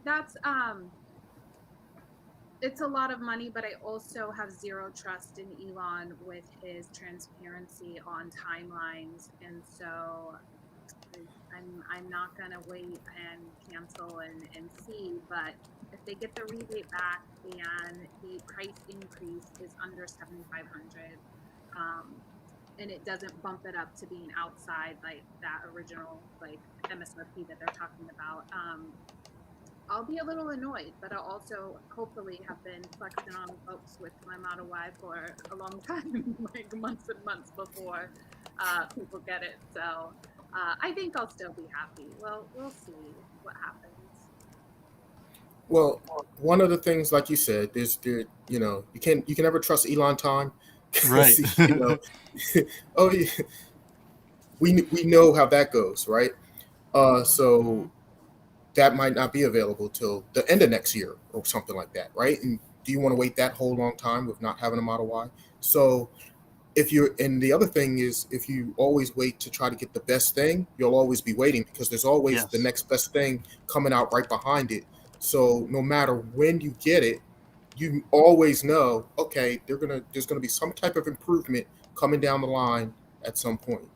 So it's just Well, and the thing is, 325, 326, like that's not small, like short range. Like Right. it's still right. really good. And for my use, I think like that will be plenty. For like the extra 75 is just like, the sprinkles on top and just that extra sense of security. But I also think that that is important to get people that have that range anxiety comfortable and like, okay, yes, like I can be comfortable and I'm not going to be with my kids stranded on the side of the highway, like with no range. Yeah.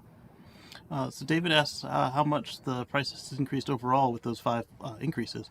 So I went over to the Tesla website and typed in tesla.com/modly, and well, the cheapest one they offer with when you slide away that potential savings and go to the real cash price, we're looking at 51,990 for the long range with no extra options.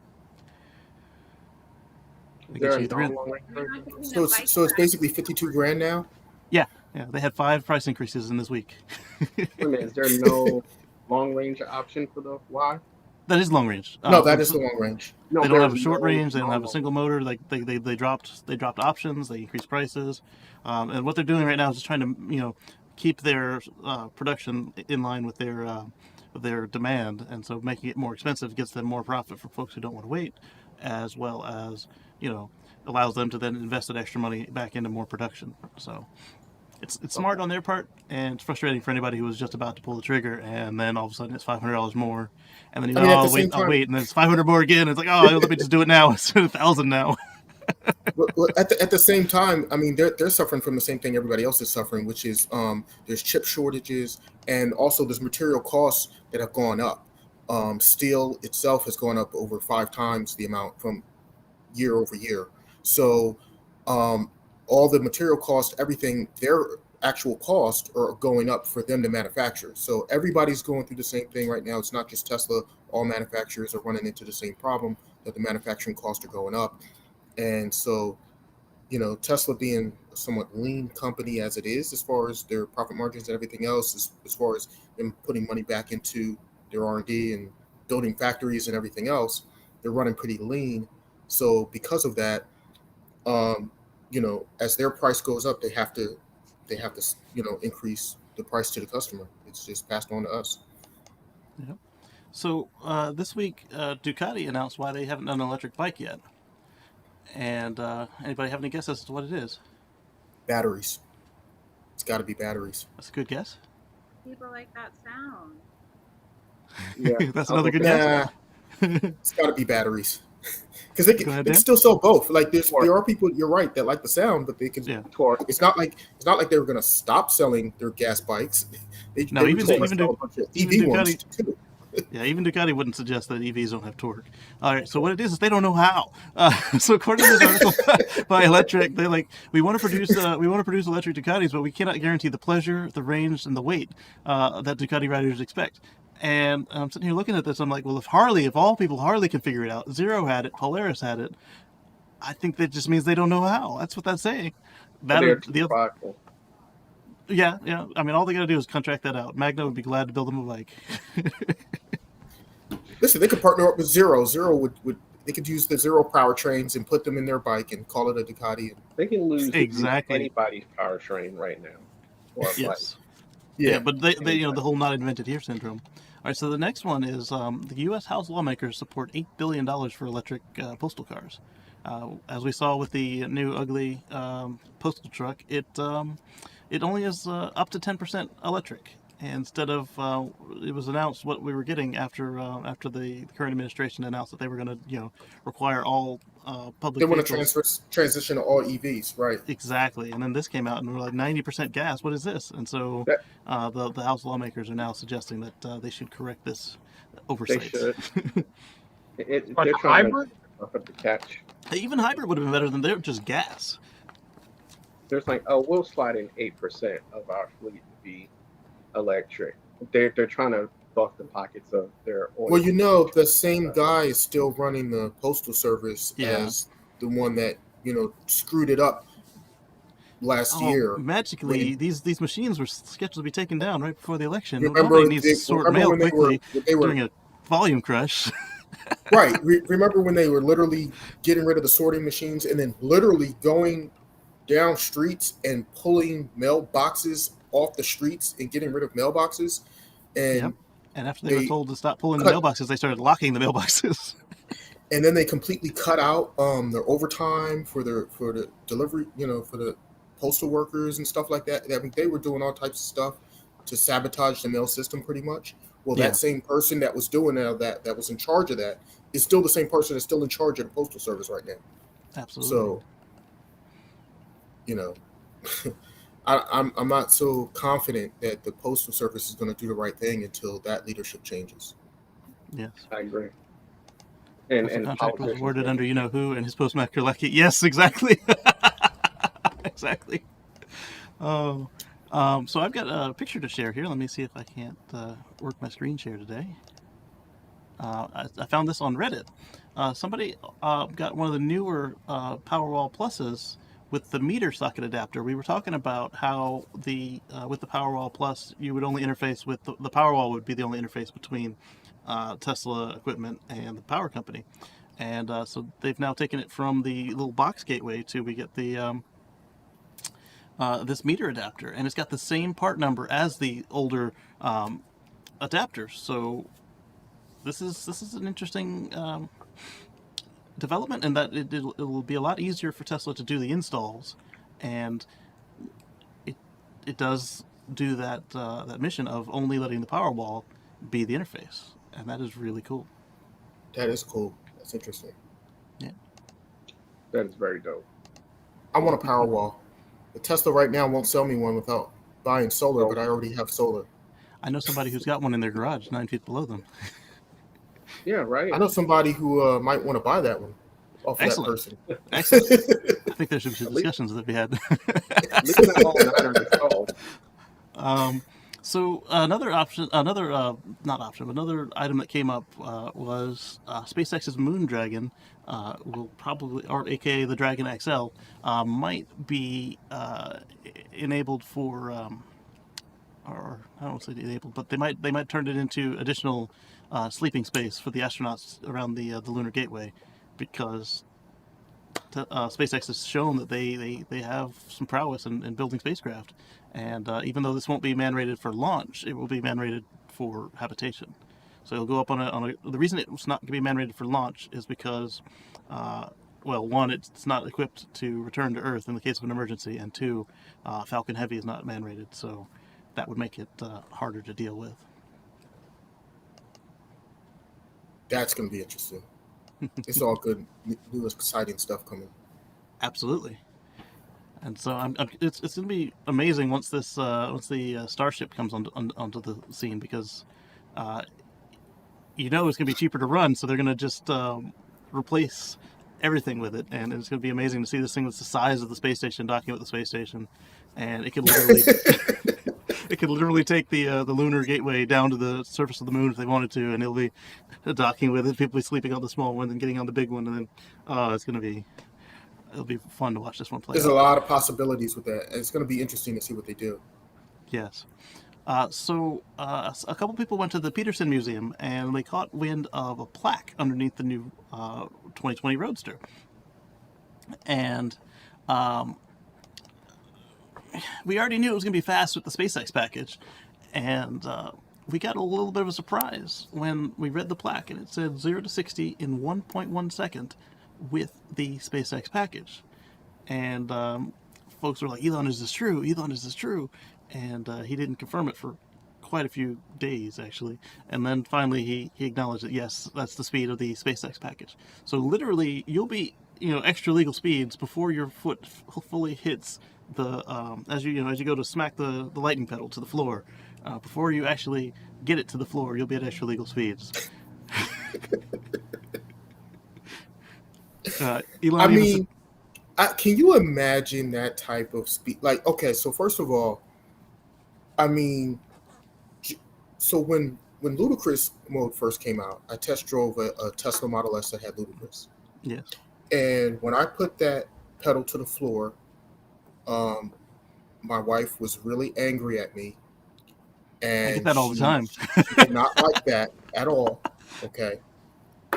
And she said, I'm never riding with you again. She eventually, we got over that. But just the feeling in your gut, because that instant torque and those G-forces just throwing you back. And that wasn't a 1.1 second to 60 car. Right. You're talking about a car that's going to be twice as fast as that was. And yes, it's like, I can't even imagine the feeling that's going to be. Those G-forces have taken off. You're talking about a roller coaster ride on wheels. And that's what Elon that's a rocket too. car. Yeah. I'm all for it. So Elon suggested that if you are in poor health, you probably shouldn't use it. And I'm wondering if they'll have G suits like the flight suits that that transfer your blood back up so you don't pass out when you accelerate. And and David brings up a good point that this is probably only going to be legal on the track. I'm curious how they'll get around that, if it is only legal on the track, if they'll put in geo lockouts, or if it'll be the honor system, or if they're going to find a way to certify this and make it legal. I am so curious. But another person asked Elon, they said, well, since this thing is so fast you can't humanly, control it without a lot of effort, what about if your set speed for the cruise control, or whatever the last sign the car saw, if you slam the lightning pedal and it goes only up to that speed and just locks? And with that, it would be so it accelerate up to the speed limit, yes. and then just hold it at that speed. Yeah. So a lot of places. Yeah, exactly. A lot of places that's still not legal, but that would jerk the heck out of you, though, because you'd be like, it'd be just as bad as the acceleration. You would get forced back so fast, and then you get to that speed so quickly you Yes. know, like a second and a half, you're at that speed. So now all of a sudden, as you just adjusted to the G forces, then you're all of a sudden stop accelerating. Yes. So now you're just like, oh, That's that would so be crazy. awful. I That think the would only be- reason is so you don't have to worry about as many tickets, because, like you said, it will be awful. I was in my Volt, and my grandma and we were going to the Gulf of Mexico, and somebody got in between us, and my grandma, she was just hauling butt, and so then I went to go past this person who cut us off, and we're going, and so I just nailed the accelerator, and we got to the limit of what the car could handle, and then it stopped accelerating. And because it could handle more, but we got to the governor speed, and it stopped accelerating. It felt like we hit something. I was like, what just happened here? And then I look at the speedometer, and it's like, oh, we're not allowed to go any faster.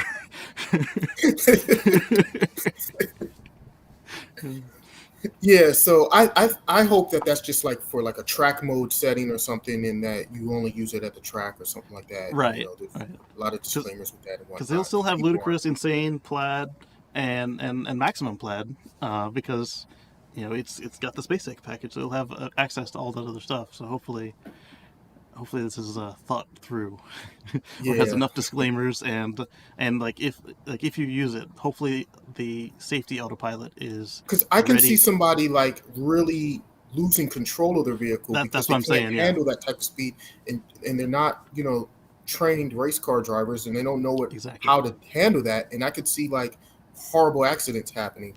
Right, if and that's this why I'm is- saying that it would be great if safety autopilot is triggered the minute you go beyond anything that the current cars can do. If safety autopilot is just there in shadow mode, ready to take over if you lose control or pass out or whatever, because safety autopilot, its only job is to keep you from colliding with people and keep you in your lane in an emergency. So if the person's going and they pass out, then just hold the speed, keep in the lane. If you're going and they're there but they're just doing something insane, then just help them stay in control until they regain their senses. So, it's kind of Yes. scary. Well, luckily it's going to be a low production car, so it's not like you're going to see a ton of them on the road. Like that part. they're not going to be common like Model 3s, right? At $250,000 plus, price tag, the people buying these vehicles, they're not daily drivers. They're not even going to be driving them all the time. That's going to be a type of thing where people are going to drive them to the track and show off or something like that. And I just hope people are responsible with these things, man. It's just kind of scary, just knowing what people do now versus what that's going to be capable of, and that's faster than Bugattis, and like you literally have multi-million-dollar cars that this thing is going to be blowing the doors off of. It's crazy. Yes, and somebody pointed out that these folks are complaining that we don't have flying cars yet. Well, one, this is a flying car, and two, literally, Elon said it will fly for short periods. Two, we've seen the way people drive and maintain their cars today. I don't know that we want just any old general public member to have the potential to crash their car down upon our house or person. Well, first of all, if they did develop flying vehicles, number one, like fully flying, not like accidentally flying. fully flying. I'm talking about full flight, like basically an airplane on wheels. Hey toaster. So if they were to develop that, number one, they have to be go into fully autonomous mode for the flying, because you can't trust your average person to be a pilot, and you don't want to have midair collisions and stuff like that, because that would be devastating, not only for the people in the vehicles, but then anybody else below them. Number two, do you really, really want that to happen with, like you said, the way people maintain their cars? Do I want, a piece of the vehicle falling off because somebody had a fender bender or something and their bumper was hanging off and they never got it fixed? And do we want that falling out of the sky on you when you're just walking down the street? Like, I don't trust people. I'm sorry, Right. but we listen, we've seen the cars driving down the street every day. Every day you'll see a Bumpers zip car tied that's on. all jacked up with, held together with duct tape. Like, let's be for real. Yes. And if you're flying, you're at speed with a lot more, wind and everything else going on. Yeah. I don't. And Don't David trust brought up it. a good point about the noise from the SpaceX package.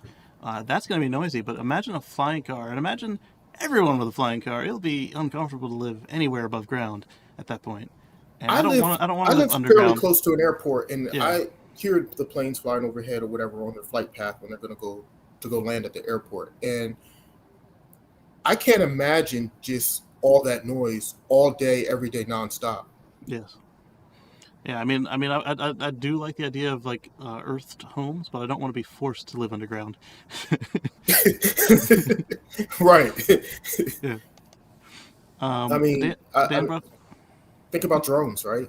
exactly like Have drones, you heard but a drone bigger and flying? louder. Like, you know how loud they are when the bigger drones. Do you know how loud those things are? Yep. Dan had brought us the story of this funny looking Batmobile-looking car, but we'll have to deal with that later.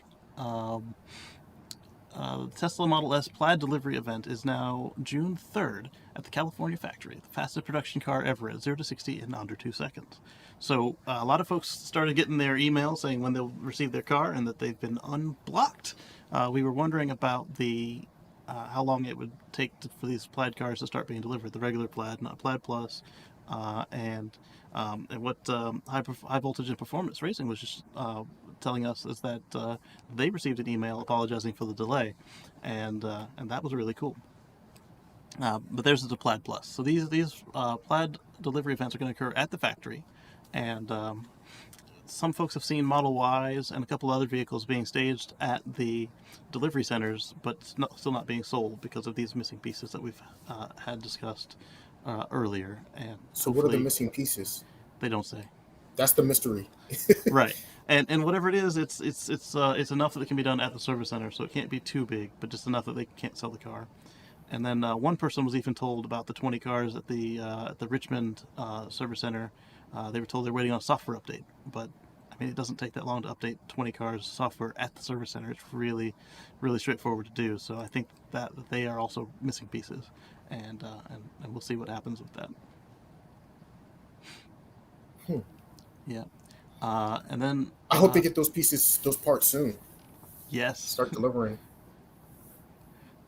And then Clean Technica had an article about a boat and how it's a large ship actually, and it's going to be going wind powered. And their article was like, well, how much difference can one vessel make? And they go into detail, showing how these large vessels, they make a huge difference in the world pollution output and fuel consumption. And so Tina Kacey, she wrote this, and she's a great writer. So take a look and see what she had to say there. But there's no reason to not go sales when you can, because that's free energy. Right. Yeah. Right. How much money are they going to save on fuel? Exactly. And how much less pollution is that going to make? I mean, a ship, if you think about a ship that large, I mean, that's a lot of fuel that those things burn. And if you can save that, that's a big difference. Yeah. Robert William is asking if you guys, Stephanie and Omar, have seen the Opel EV van. I have. I haven't. Yeah. So, Omar, if you don't mind pulling a picture up to share on the stream while I talk about this next thing. So our friend Herbert Dees at Volkswagen has said that they're not going to focus any energy on hydrogen cars because they're wasteful. And so it's good to see a large manufacturer coming around. All we need left is our friends at Toyota and Honda to realize that personal transportation on hydrogen is not cost effective or energy effective. I mean, not saying they don't work, but right now we get most of our hydrogen comes from natural gas, which it's cleaner and more efficient to burn the natural gas directly in the vehicle or in the power plant for an electric car than it is to extract it out and then compress and cart the hydrogen all over the world. So, I mean, I'm not saying it will never work. I'm just saying it does not work today, and they're wasting a lot of money trying to make what do they say in in that show? Make fetch happen.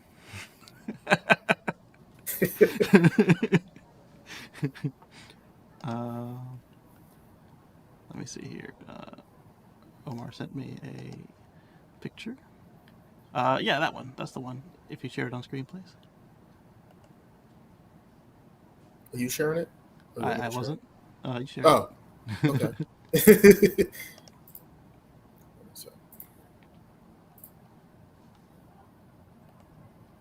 And then while you load that up, I've got one from Pope Francis is going to be driving an all-electric Pope mobile. So this is the Opal that Robert Williams was talking about, and it's a great idea. We need more electric fans. Unfortunately, they're not taking over in the U.S. very quickly. But when Ford showed off the F-150 Lightning, they showed off the Transit EV. And then on top of that, we've got our friends at Lightning Motors that are doing more heavy-duty versions of the Transit and converting them to EVs so that all their miles ever driven are as electric cars. And in fact, they still qualify for the California tax credit because they're registered as a manufacturer. So when they do the conversion, it still counts. Right. So when you're talking about, fleet vehicles and things of that nature, we need more of these type of vehicles. Absolutely. And it's then this all one, part of it. It's not just at the consumer level, but it's all the Pope Mobile. Yeah. And so with the Pope Mobile, I mean, it doesn't do a lot of consumption, but it sets the right example to to have him in an ecologically responsible vehicle. And it's a Fisker, so I don't know. Hopefully they at least use their demo for him because they haven't been too good at bringing vehicles to market since their previous model, the Fisker Karma, that became the Karma Revero. And all the interior plastics are made from recycled materials. That's great. That is cool. Yeah, I'm super excited about that just because people, it's like putting it on their radar and noticeability. I think it's super cool. Absolutely. And then we have another update from our friends at Aptera. So let me get this one on here. The Aptera Soul has been completed and is driving its way back to the factory. And this will be their last alpha vehicle. They're going to start on their beta vehicles next. And that was quite a cool update. And Chris gave us an update on that in this YouTube video from Aptera. It's only 3 minutes. Or sorry, it's only 1 minute. Sorry. Feel free to check that out. So, like Elon said, prototype is kind of easy. It is. Mass production is really hard. So I'm hopeful for Aptera because I think it's a pretty cool concept in what they're doing and everything. But I'm just I'm going to take a play out of Eddie's book and say I believe it when I see it. And then Vincent found this piece from Tesla China showing how a supercharger is made. And I'm not going to share audio because it's got music that may get me in trouble. But let's take a look at the video.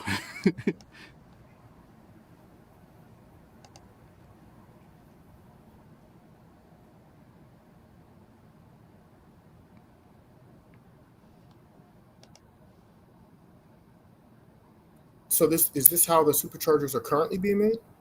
The ones in China, yeah. Okay. But it's not going to be that much different than the ones in the U.S. Well, I just thought it was interesting because they were like putting the whole thing together already. Yeah. At the factory, so there was a supercharger that was installed a couple years ago, close to me, like 10 minutes from my house. Right. So I observed and kind of watched them as they were installing it and putting it in, and they were literally putting everything together there on site. Right. So these are like kind of like prefab, which is good because that speeds up the whole process of the installation. It does. If you can prefab everything at the factory while you're waiting on permits, you know. Exactly, and that's what they started doing here. They come in on trucks with the conduit and everything already encased in concrete, and they just hoist them from the truck down onto the site, and then they just connect everything up, which is just like we're saying with the Powerwall Plus. They are utilizing their efficiency of scale and everything. And Dan, yes, that was a Fisker. And dude, what about hydrogen for airplanes? Hydrogen for airplanes might make sense because you can fill it up quickly and it weighs less. But for personal transportation, hydrogen doesn't make sense. Elon and a couple others don't think it makes sense for airplanes either. He said it barely makes sense for the upper stages of rockets. But there are ways to make it work. It's just I don't see ways to make it work on personal level or even like trucks and stuff until we have some efficiencies come up somewhere else. Yeah. Placerville, California picks up a Model 3 for police work. So yet another police department is using Tesla. That's good to Always see. good to see. Yeah. And our friends at Drive Tesla Canada have found a what they think might be what they call a semi-charger. And I'm wondering, could this be the mega chargers? And so it's going to be at Frito-Lay's Modesto facility. And they found it on the map here. And they said it's going to, we don't know what they're going to look like. We don't know if they're going to be compatible with other vehicles. And either way, this is really exciting to see because the chargers from the semi trucks, we already know that they're not going to give out that octopus charger where you hook up a bunch of superchargers to the regular owners of these semi trucks. So this shows that you'll have a way to charge it up the size, overnight at the depot, and that's going to be important for very many of these routes that these cars drive. So, Go ahead. where was that located at? Modesto, California. Okay, At the Frito-Lay plant. that makes sense. Started off at Cali. Okay. Yeah, especially since Pepsi is one of their customers. David brings up a good point. Very big vehicles gain some advantages, but will suffer maintenance issues due to embrittlement. Exactly. Hydrogen likes to go through the walls of the container that you put it in, and not out of the Right, opening. the molecules are through the so walls. small. The molecules like to actually penetrate anything and just go through them. So they're really hard to contain, and you suffer a lot of losses because the hydrogen seeps through pretty much everything. Absolutely. And then somebody put in an article into the chat that keeps disappearing for me. Oh, there it is. I put it in reading mode. CCPA right to opt out of the sale of your personal information. So, what? Oh, no, that's not the same thing. So, was it you, Omar? The China Tesla? Or was it Stephanie? It's not showing me the article. I think I might have mentioned. So, I had an article from China about China. So, if you remember back in, I think it was March, in China, Tesla vehicles were banned from some of their military facilities because they were concerned about their cameras, and the Chinese government was leery of Tesla. Just basically, they don't trust Tesla. So they think that they might be tapping into the cars and spying or whatever. Well, now it basically just happened again, where China banned Teslas from some of their other government facilities and such. So they basically told their employees that they can't park their cars there, which has actually kind of have a negative impact on Tesla there and lower demand a little bit. And so what Tesla did is they took 10,000 cars that they built in Shanghai, and they just sent them over to Korea and sold them in South Korea.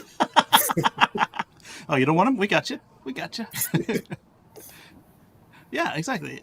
Every car in the world has backup cameras. I think that what's going on here is probably some sort of infighting within the Chinese party, and hopefully it doesn't come out negatively for Tesla, and that these folks are getting what they're expecting from their FUD stirring.